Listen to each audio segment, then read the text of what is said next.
To our channel standard cars. మీరు recent టైమ్స్లో కొత్త BS6 డీజిల్ కార్స్లో బ్లూ క్యాప్ని అబ్జర్వ్ చేస్తారా? అది మన ఫ్యూయల్ ట్యాంక్ లిడ్ పక్కన ఉంటుంది, లేదంటే బ్యానెట్ లోపల ఉంటుంది. లేదంటే మీరు ఎప్పుడైనా డాష్ బోర్డ్లో వార్నింగ్ లైట్స్ అబ్జర్వ్ చేస్తారా? యాడ్ బ్లూ ఇంకా DF రిలేటెడ్. అయితే ఈరోజు వీడియోలో మనం క్లియర్గా తెలుసుకుందాం యాడ్ బ్లూ ఇంకా DF గురించి. ఫస్ట్ మీకు DF ఫుల్ ఫామ్ చెప్తాను. DF అంటే diesel exhaust fluid and add blue అంటే అదొక ట్రేడ్ నేమ్. జర్మన్లోని VDA అనే ఒక కంపెనీ దాన్ని ట్రేడ్ మార్క్ రిజిస్టర్ చేశారు. ఇంకా ఏదన్నా ఒక DEF మ్యానుఫ్యాక్చరర్స్ వాళ్ళు ISO 22241 స్టాండర్డ్స్ని మీట్ అయ్యి DEF ప్రొడక్షన్ చేస్తే వాళ్ళు ఈ యాడ్ బ్లూ అనే పేరుని పెట్టుకోవడానికి వాళ్ళు పర్మిషన్ ఇస్తారు. ఇప్పుడు DEF ఆర్ యాడ్ బ్లూ అంటే ఏందో క్లియర్గా తెలుసుకుందాం. సింపుల్గా చెప్పాలంటే యాడ్ బ్లూ ఆర్ DEF అనేది ఒక ఫ్యూయల్ అడిటివ్ కాదు. ఇది high purity urea plus deionized water mix చేసిన ఒక లిక్విడ్.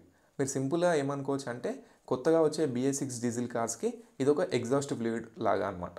ఇండియాలో యాడ్ బ్లూ ఆర్ DEF ఎందుకు అంత ఇంపార్టెంటో మీకు డౌట్ రావచ్చు.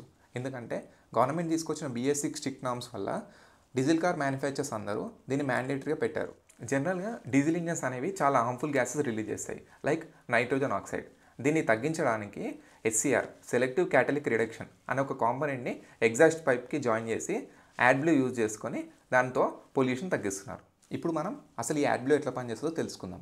డీజిల్ ఇంజన్స్లో కంబషన్ జరిగాక ఎగ్జాస్ట్ గ్యాస్ రిలీజ్ అవుతాయి కదా, ఆ ఎగ్జాస్ట్ గ్యాసెస్ని SCR అనే కాంపోనెంట్లోకి సెండ్ చేసి అక్కడ యాడ్ బ్లూని స్ప్రే చేస్తాం.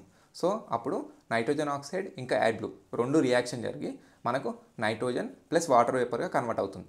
సో దీనివల్ల మనం చాలా వరకు పొల్యూషన్ తగ్గుతుంది. మీ దగ్గర BS6 డీజిల్ వెహికల్ ఉంటే, అంటే పెద్ద వెహికల్ లైక్ MUV, SUV ఆ ట్రక్స్ ఉంటే దానిలో మ్యాక్సిమం ఛాన్స్ ఉంటుంది SCR ఇంకా యాడ్ బ్లూ టెక్నాలజీ ఉండడానికి. సో ఫైనల్లీ మీ అందరికి చెప్పేది ఏంటంటే మన వెహికల్ డాష్ బోర్డ్లో ఎప్పుడన్నా add blue or DF related warning lights వస్తే వాటిని ఇగ్నోర్ చేయకండి. మ్యాక్సిమం ఇమీడియట్గా రీఫిల్ చేసుకోవడానికి ట్రై చేయండి. ఇంకా ఈ రీఫిల్ చేసుకునే ప్రాసెస్లో మీరు ఈ మధ్య రోడ్స్ మీద ఎక్కడ పడితే అక్కడ ట్యాంక్స్ పెట్టి అమ్ముతున్నారో వాటితో కొద్దిగా జాగ్రత్తగా ఉండండి. ఎందుకంటే అవి డైరెక్ట్ సన్లైట్కి ఎక్స్పోజ్ అవ్వడం వల్ల వాటి లోపల ఉన్న వాటర్ పర్సెంటేజ్ తగ్గి అవి హైలీ కాన్సన్ట్రేట్ అయ్యే ఛాన్స్ ఉంది. సో వాటిని అవాయిడ్ చేసి మ్యాక్సిమం పెట్రోల్ బంక్స్ ఆర్ స్టోర్లో ఇండోర్ ప్లేస్లో స్టోర్ చేసిన యాడ్ బ్లూస్ మాత్రం వాడండి. దానివల్ల మన ఇంజన్ పాడవకుండా ఉంటుంది. Thank you.